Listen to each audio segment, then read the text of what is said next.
Hello, people of YouTube. My name is Steve Gray, and thank you for watching. If you're new here, please hit that subscribe button, turn on that notification bell, leave a like, and feel free to comment down below what you would like me to do for future guitar and music-related videos.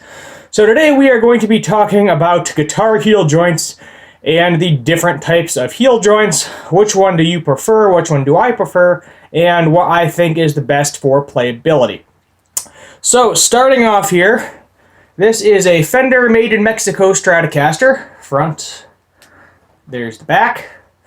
I recently traded my Epiphone Les Paul 100 for this. That was also a bolt-on neck Les Paul. And I thought this would be something interesting because I do have a Squier Strat, which you've seen before, but this is my first actual Fender Stratocaster. So, the type of heel joint on this guitar, and you'll see this on many Fender guitars, Squier guitars, a lot of different companies. Ibanez does this, PV does this. It's called a bolt-on joint. Basically what it means, bolt-on neck. So basically you have a big old block and you can put on a guitar neck. So what are the pros of this type of guitar neck? The biggest pro is if you love your guitar and you've been playing it for years and the frets are all starting to crap out, instead of having, depending on the value of your guitar, for instance, this is Mexican, so refretting this wouldn't really make it any more valuable, wouldn't sustain the value if I put a different neck on this guitar. The idea behind the bolt-on neck is that once your frets wear on the guitar, unless you have stainless steel frets, you can just replace the neck. Really easy. Take the 4 screws out, slap on a new neck for the same scale length, bada bing, bada boom. You got a brand new neck. Your guitar is as good as new. The downside to a bolt-on neck. Well, I don't know if you can see it. If you look right here in this joint, there's a nice big old finish crack. Bolt-on necks are known for this, unfortunately. It is a common occurrence kind of right here and right up here, right along the thinnest edges of the actual route on the body. The finish has been known to crack on these types of guitars. It doesn't affect playability. It's not a crack into the wood, but it is a crack into the finish because the neck can shift more in the pocket, creating issues there. Another issue with bolt-on necks is if they do not route the body correctly or the neck isn't properly cut, you will have to do what is called a neck shim. So some companies will just shove a piece of cardboard or something underneath here. Basically, it angles the neck up a little bit higher. So basically, you're starting like this, and the neck tilts up higher while doing this. The reason they have to do that is because something was cut incorrectly, and they just throw it in there to adjust it and make it good to go. Those are basically the biggest advantages and issues of a bolt-on neck. Another issue that a lot of people complain about is fret access. I mean, I can get up to the 21st fret here. This is a 21 fret guitar, not a 22. But trying to reach all the way around to be comfortable on the low E string it's not. I mean, there's not really a reason. Most players are going up there anyway, but it is jabbing you pretty good right here on this corner because of how thick it is. Some of the newer Fenders, they do have this piece kind of sliced off, and it does allow for better access to higher up on the frets. However, what I like, what Ibanez typically does, and what PV does on their bolt-on necks, I'll show you the next type of bolt-on neck guitar. This is also a bolt-on neck guitar, but as you can see, it is routed differently. If you look at it, nice and round and flush. I can get up here to the 22nd fret. My thumb doesn't hurt, can get up there no problem at all. Really nice, and that's something I honestly wish that Fender would do on all of their guitars at this point in time. Except maybe the vintage ones, like the vintage spec ones, I can understand where they want to stay to that. But same with this guitar. If the frets ever go bad on me, just pop it off and you are good to go. The next style, also very common, is what Gibson does, and that is called the set neck or the glue-in neck. So as you can see, there are no bolts here, and the neck is physically glued into the body. So what are the props and disadvantages of this? Some people claim that this sustains better because it is glued into it. That is a debate for the comments. Personally, I think they both sustain very well. No issues there. Wood-wise, you're not going to be able to really get rid of this neck if the frets go out. So if the frets go out, you are going to have to pay for a refret. Comfortability wise, I mean, I can get down to, actually I'm having the same issue I'm having with the Fender. Because of how bulky this is right here, I can't really get my finger to wrap around there. Now, if you have like a Gibson SG or Flying V, you won't really have this issue. But on some of these guitars that are the single cut style, Les Paul style, you're not really going to have high reachability. I mean, I can get up to the 22nd fret on the high E, no problem, but low E is a little bit of a pain. Kind of hurts my thumb. So what a lot of companies have done, including Gibson, is they make the all-access joint on some of their newer ranges. I think there's something else now called like the modern access joint. But basically, they get rid of some of this wood or make the neck flush with the joint, so that way you can get up to all those high frets fairly easily.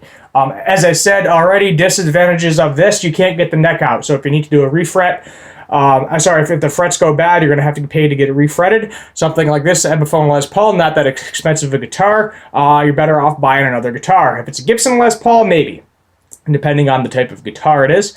Also, issue is if the neck ever at one point in time decides to warp, you basically have an expensive wall hanger, unfortunately. You can technically get Gibson or Epiphone to replace these necks. Actually, I'm pretty sure Epiphone does not do it, so you'd have to find an experienced luthier. And basically what they do is they heat it up, heat the glue joint, mess up your paint job. They have to do it this way. Then basically they force the neck out of the joint, and then they re-glue in a new neck to the guitar. If you have a very expensive Gibson, it's something you might want to consider. It is going to cost you a decent amount of money, but if you can afford a Gibson, hopefully you can afford to get a new neck for it if the time comes. You're probably looking at, I would say, bare minimum $1,000 to get that done. So that is definitely the biggest downside to having a set neck. Now the third is similar to a set neck, but a little different. And this is what we call a neck-through guitar. Now you probably can't see it on the camera, but basically what it means is the neck goes all the way through the entire guitar. This one is actually a 5-piece neck, so it goes maple, walnut, maple, kind of like a sandwich, and it goes through the entire body, entire length of the guitar, and then they put on what are called wings. So I believe this has some sort of ash wing. I think it's ash. I could be wrong. But the greatest part about neck-through designs, which I love, is the accessibility. You're not going to find it too much on a set neck. You're not going to find it really too much on a bolt-on neck, but you can get way up there, no problem, all the way up there, all the way to the 24th fret on this particular guitar, no issues. So similar to the set neck, if the frets go out, you are going to basically have to pay for a refret, and the worst part is if the neck warps on one of these guys, you're shit out of luck. I hate to tell you, but you are SOL. Because it goes through the entire body, you would literally have to rip, like pretty much saw this guitar, figure out where the lines are to try to unglue the body, refinish the entire guitar, and by the time you're done doing all of that work, it would be better off just buying a brand new guitar, because it's not going to happen. I hate to tell you. Yes, the accessibility is great, but don't store one of these in a damp basement because, oh God, yeah, you might be hurting. So what is my personal favorite type of neck? My personal favorite, I would say, is either the set neck or the neck through. Yes, I understand the advantages of the other, but at the same time, to me, especially a neck through feels really, really comfortable, really, really great. But at the same time, I don't like having to deal with that kind of big, bulky neck plate that you get on a lot of bolt-on neck guitars. Now, ironically, the PV, the way they did that is perfectly fine. If Fender started switching to that style, the roundness where they have no neck, no actual like metal plate, where all the screws are kind of recessed a little bit into the body, you don't feel them, I would be more than happy. I really like that design as well. That is probably my favorite part of that PV Predator guitar that I have right there. I wish Fender would start doing stuff like that. Will make a second kind of follow-up video to this video that is a comparison between the PV heel joint and the Fender heel joint, neck joint, whatever you want to call it. technically a heel joint. So, just for reference, if you want to know what any of these guitars are, this is a LTD H251 FM, and it has EMG 81 and 85 pickups in it. I'll grab the next guy. Sorry, only got so many stands. This is my Epiphone Les Paul Standard. It is in Honeyburst. I think it's like an 06, and this is all stock minus the strap locks. Next, we have a Made in Mexico 2006, because it's got that little 60th anniversary badge on the headstock.